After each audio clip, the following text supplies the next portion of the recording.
ଯୋଉମାନେ ପୁଅ ଝିଅ ଆପଣ ଯଦି ବ୍ଲେସିଂ ପାଇବାକୁ ଚାହୁଁଛନ୍ତି, ଲେଖା ହେଇଛି ତୁମର ମଙ୍ଗଳ ହବ ଆଉ ତୁମେ ପୃଥିବୀରେ ଦୀର୍ଘାୟୁ ହବ।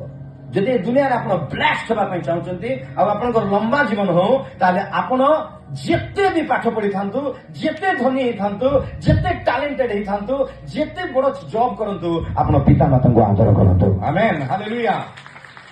ନାଇଁ ତାଳି ମାରନ୍ତୁ, ଭଲରେ ମାରନ୍ତୁ ପ୍ରଭୁଙ୍କ ପାଇଁ। କହିବା ହାଲେଲୁୟା।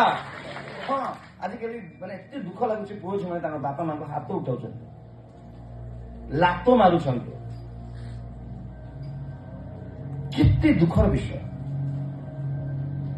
ମାନେ କୁଆଡେ ଦୁନିଆ ପଳାଇଲାଣି, କୁଆଡେ ଲୋକମାନେ ପଳାଇଲାଣି, କଣ ହଉଛି ସବୁ? ତୁମକୁ ଏତେ ଖରାପ ଲାଗୁଛି ବାପା ମା କହିଦେଲେ? ବାପା ମା କହିଲେ ଏତେ ଖରାପ ଲାଗୁଛି ଲୋକମାନେ, ପୁଅ ଝିଅ ମାନେ। କାଲି ଆମେ